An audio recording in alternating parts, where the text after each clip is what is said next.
स्वागत है आप सभी का मेरे चैनल अवस्थी क्लासेस में। मैं आरपी अवस्थी आप सभी प्रतियोगी छात्र एवं छात्राओं का स्वागत करता हूं। तो हम पढ़ रहे थे भारतीय इतिहास और भारतीय इतिहास में सम्राट अशोक के शिलालेखों के बारे में पढ़ा था हमने पूर्व के लेक्चर में। आज हम पढ़ेंगे मौर्य प्रशासन के बारे में, यानी मौर्यकालीन या मौर्य वंश का जो प्रशासन था उसके संदर्भ में पढ़ेंगे हम। तो आइए पढ़ते हैं मौर्य कालीन प्रशासन। तो हमारा विषय है भारतीय इतिहास, यानी प्राचीन भारत का इतिहास अभी हम पढ़ रहे हैं। भारतीय इतिहास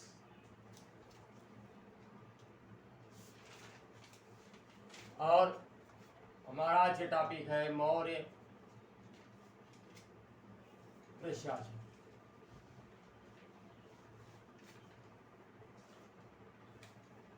तो जो मौर्य एडमिनिस्ट्रेशन था उसमें हम ये देखते हैं कि पहली बार सत्ता के केंद्रीयकरण का प्रभाव देखने को मिलता है, यानी सत्ता का केंद्रीकरण देखने को मिलता है। या यूं कहें कि मौर्य प्रशासन के अंतर्गत ही भारत में पहली बार राजनैतिक एकता देखने को मिली। पहली बार राजनैतिक एकता जो है ये परिलक्षित होती है मौर्य प्रशासन में। जो गणतंत्र थे समाप्त हो चुके थे और गणतंत्रों की समाप्त होने के बाद जो है लगभग पूरा भारत एक ही छत्र के नीचे शासित था, एक ही राजा के नीचे शासित था। तो पहली बार राजनैतिक जो है एकता देखने को मिली। इसमें सत्ता का केंद्रीयकरण अवश्य हुआ,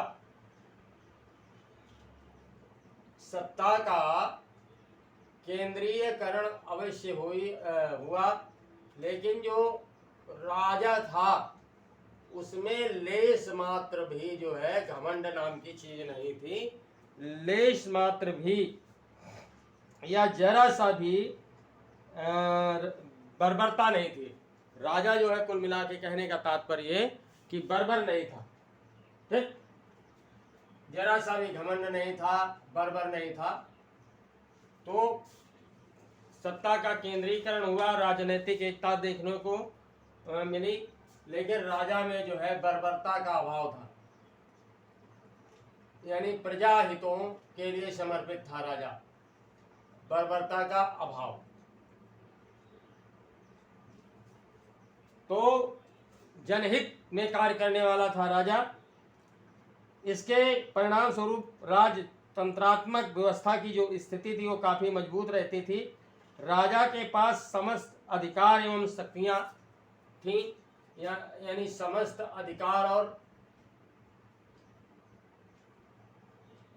जो समस्त अधिकार थे और शक्तियां ये राजा में निहित होती थी, ठीक, ये राजा के पास थी या राजा में निहित होती थी, ठीक है। समस्त अधिकार एवं शक्तियां जो है ये राजा के पास थी, राजा में निहित होती थी। तो इस तरह से आप देख रहे हैं कि जनहित में ध्यान देने के लिए ये जो है समर्पित थे। और मुख्यतः उसके पास सैनिक, न्यायिक, वैधानिक एवं कार्यकारी मामलों का पूरा अधिकार था। सैनिक, वैधानिक और कार्यकारी एवं कार्यकारी जितने भी मामले थे, मामलों पर जो है पूरा अधिकार था। किसका? राजा का।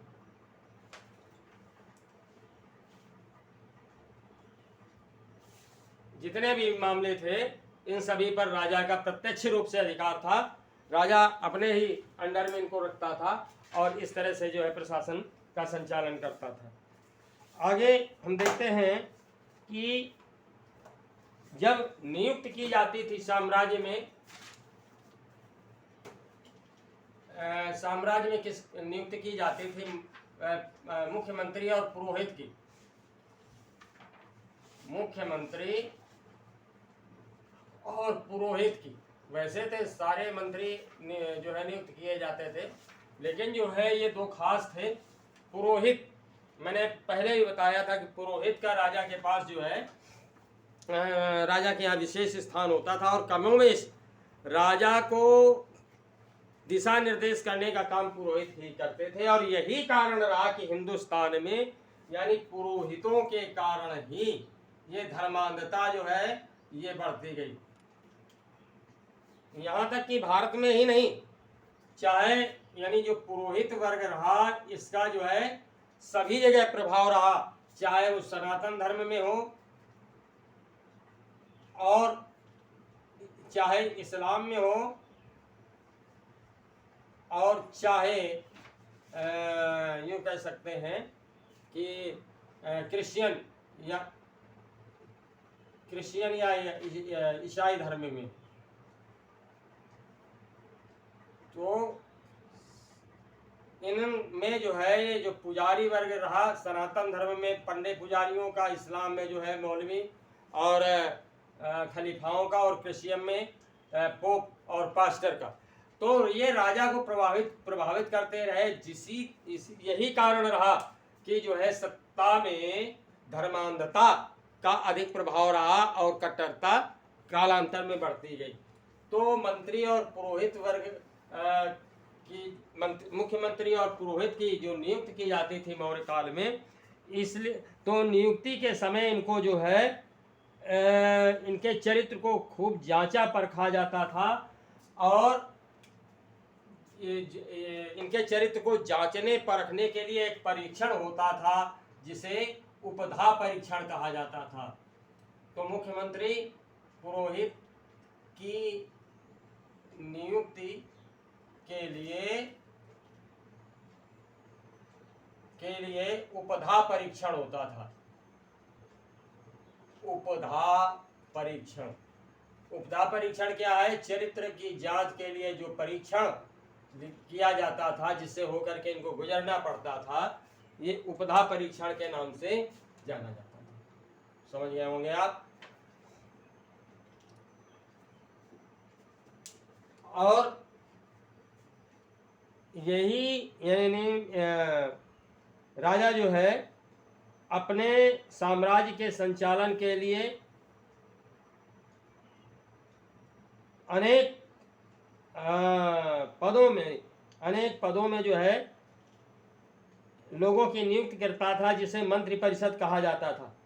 मंत्रिपरिषद में 12, 16 या 20 सदस्य हुआ करते थे, या तो 12 या तो 16 या तो 20 लोगों की जो है मंत्रिपरिषद हुआ करती थी। ये मंत्रिपरिषद की नियुक्ति जो है राजा के द्वारा की जाती थी। राजा के द्वारा मंत्रिपरिषद की नियुक्ति की जाती थी, जिसमें या तो 12 या 16 या 20 सदस्य हुआ करते थे। समझ आया?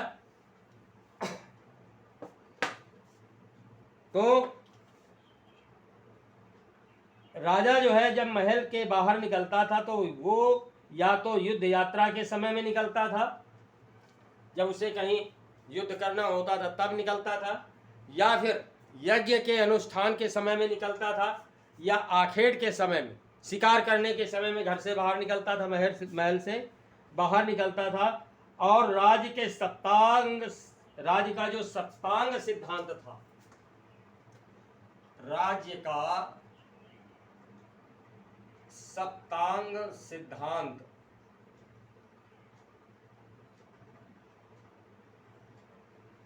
राज्य का सप्तांग सिद्धांत क्या था? इसमें जो है राजा सबसे बड़ा, फिर आमात्य, जनपद, दुर्ग, राजा, आमात्य, जनपद, जनपद कहते हैं जिला को वर्तमान में, डिस्ट्रिक्ट। दुर्ग, दुर्ग कहते हैं किले को। और कोष, दंड एवं मित्र, कोष, दंड एवं मित्र, ये राजा का सप्ताह सिद्धांत था। देख रहे हैं आप 1 2 3 4 5 6 7। तो इस तरह से जो है राजा का सप्तांग सिद्धांत था, और इसकी परिकल्पना जो है सबसे पहले कौटिल्य ने दी थी। ठीक, इसकी सर्वप्रथम जो है व्याख्या जो है सर्वप्रथम किसने दी थी? व्याख्या सर्वप्रथम कौटिल्य के द्वारा दी गई थी। चाणक्य,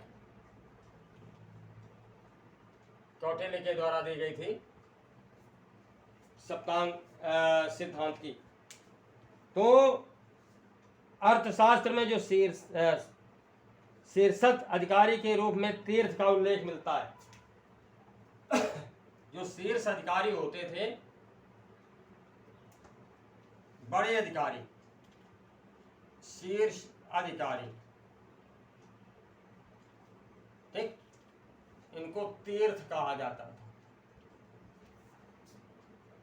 मौर्य प्रशासन में शीर्ष अधिकारियों को तीर्थ कहा जाता था, और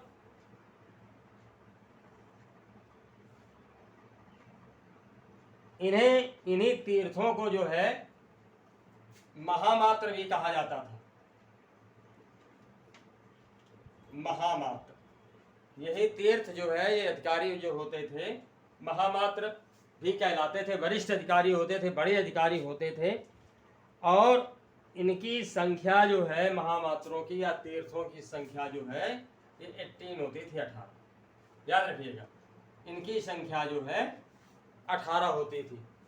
तीर्थ या महामात्र जो शीर्ष अधिकारी होते थे, इनकी संख्या 18 होती थी। और ये पुरोहित, मंत्री, सेनापति, युवराज, द्वारपाल, द्वारपाल को ही दौवारिक भी कहते थे। ठीक है, दंडपाल, दुर्गपाल, अंतपाल, अंतःपुर रक्षाधिकारी, अंतःपुर रक्षाधिकारी को ही अंतर्वेदिक भी कहा जाता था। और इसके अलावा प्रशास्त्र या कारागार अधिकारी, प्रशास्त्र को कारागार अधिकारी कहते थे। और सन्निधाता, सन्निधाता जो है राजकोष का अध्यक्ष होता था, खजाने का अध्यक्ष होता था। क्षमाहर्ता, क्षमाहर्ता जो है टैक्सेशन कलेक्टर होता था, एक टैक्स को कलेक्ट करता था, जिसे संग्रहकर्ता का, आय का संग्रहकर्ता कहा जाता था। प्रदेष्टा और कमिश्नर, प्रदेष्टा कमिश्नर कहलाता था। और व्यावहारिक अथवा प्रधान न्यायाधीश जो जज होता था, ये प्रधान न्यायाधीश, प्रधान न्यायाधीश, इसको क्या कहा जाता था? प्रधान न्यायाधीश या जो जज होता था, इसे जो है व्यावहारिक कहा जाता था। समझ आया? तो इस तरह से ये जो है 18 शीर्ष अधिकारी होते थे, तीर्थ होते थे। तो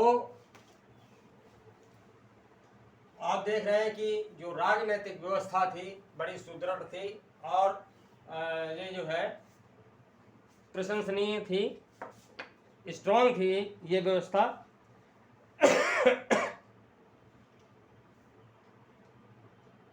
जो मंत्रिमंडल में सदस्य हुआ करते थे, इनको करीब जो है 1200 पण, सॉरी 12,000 पण, ये पण उस समय की मुद्रा थी। तो ये वार्षिक वेतन मिलता था, यानी जो है लगभग 4,000 पण जो है मासिक वेतन हुआ करता था उस जमाने में। अब अंदाजा लगा लीजिए आप कि ये पण जो है स्वर्ण सिक्का होता था। तो आप देख सकते हैं कि कितना वेतन होता था उस समय, ठीक है। तो जो मौर्यकालीन परिषद के विषय में जो है जो जानकारी है वो डायोडोरस, स्ट्रैबो और एरियन के मौर्यकालीन जो मंत्रि परिषद मौर्यकालीन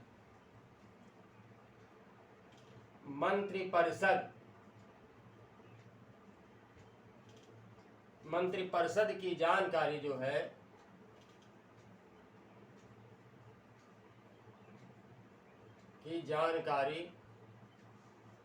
ठीक, कौन कौन देते हैं? डायोडोरस, स्ट्रैबो और एरियन। डायोडोरस,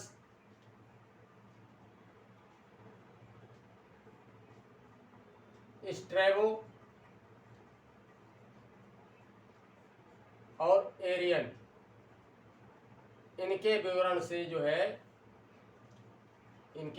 से प्राप्त होती है। ठीक, हिंदुस्तान में तो इतिहास लेखन की परंपरा ही नहीं रही, ठीक है। तो इनसे जो है इनकी जानकारी प्राप्त होती थी। अब बात करते हैं हम कि पुरोहित और जो महामंत्री या मुख्यमंत्री होते थे, इनका वेतन जो है 48,000 पौंड, 48,000, सॉरी यहाँ ये 4,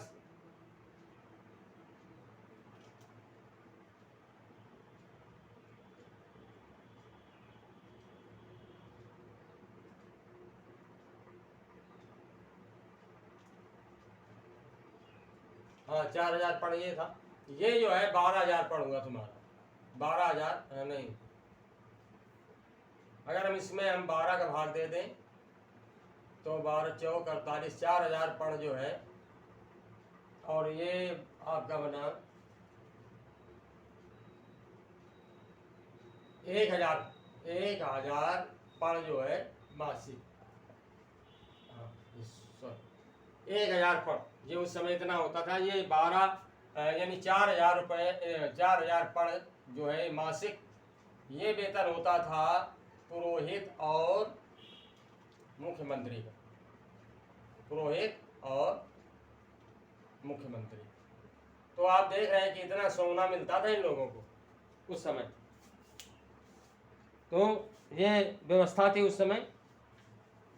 राजस्व का जो प्रमुख अधिकारी होता था वो समाहर्ता होता था, मैंने अभी बताया। राजस्व कलेक्ट करने वाला जो है सबसे जो प्रमुख अधिकारी होता था वो समाहर्ता होता था। और कोषाध्यक्ष जो होता था वो सन्निधाता, ये जो है कोषाध्यक्ष, कोष का अधिकारी होता था। जैसे देवताओं के कोषाध्यक्ष कौन है? कुबेर, ठीक। तो सन्निधाता कोषाध्यक्ष होता था। और प्रदेष्टा जो है फौजदारी न्यायालय होता था, प्रदेष्टा,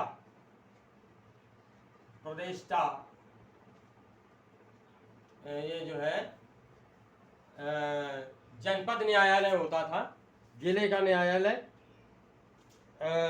या और ये फौजदारी के मामले देखता था, फौजदारी न्यायालय, ठीक। जो फौजदारी यानी आप जानते हैं कि मुकदमे 2 प्रकार के होते हैं, पहला होता है दीवानी और दूसरा फौजदारी। तो दीवानी जो मुकदमे होते हैं जमीन जायदाद से संबंधित होते हैं, ठीक है। जमीन जायदाद घर मकान से संबंधित जो भी मुकदमे होते हैं दीवानी होते हैं। और लड़ाई झगड़ा मारपीट वाले जो मुकदमे होते हैं ये फौजदारी मुकदमे होते हैं। तो प्रदेष्टा जो होता था ये न्यायालय को कहते थे, ठीक है। और कर्मांतिक ये पद है, कर्मांतिक जो है उद्योग धंधों का प्रमुख होता था। ये मंत्री हैं उद्योग धंधों का प्रमुख। ये उद्योग धंधों का प्रमुख जो है कर्मांतिक कहलाता था। दंडपाल सेना की सामग्री को एकत्र करने वाला अधिकारी होता था। अंतपाल सीमा के जो दुर्ग होते थे उनका रक्षक होता था। और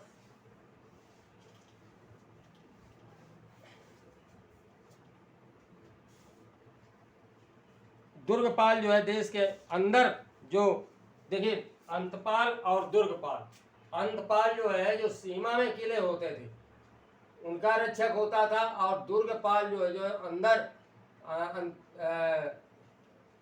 किले होते थे, राज्य के अंदर किले होते थे, उनका रक्षक होता था। प्रशासता जो है राजकीय आदेशों को लिपिबद्ध करने वाला जो है और साथ ही साथ राजकीय कागजातों को सुरक्षित करने वाला मुख्य अधिकारी होता था प्रशासता। अभिलेखा, जैसे आजकल एक अभिलेखागार कार्यालय होता है तो उसका जो उसी तरह से प्रशासता जो था राजकीय जो अभिलेख होते थे, कागजात होते थे, उनका रख रखाव करता था और सुरक्षित रखने वाला जो है अधिकारी होता था। अंतर्वेशिक राजा की अंगरक्षक सेना का मुख्य अधिकारी होता था। जो राजा की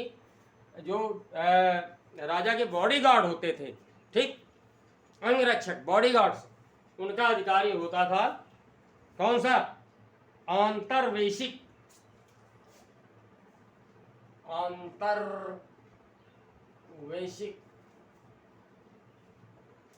ये जो बॉडीगार्ड्स होते थे उनका अधिकारी होता था।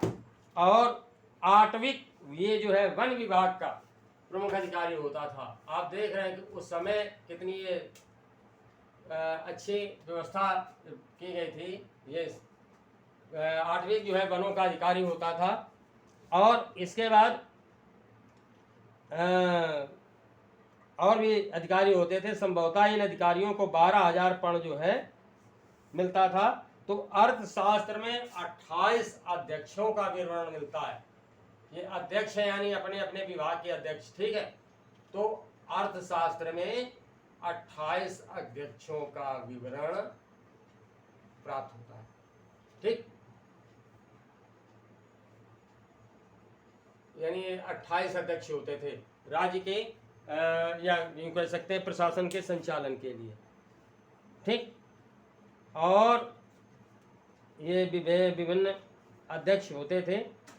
अब जो है हम ये एक तरह से केंद्रीय कृत इकाई थी, केंद्रीय संचालन था जो अभी आज हमने पढ़ा, यानी केंद्र से जो संचालन होता था राज्य का प्रशासन का, केंद्रीय प्रशासन के बारे में अभी हमने पढ़ा।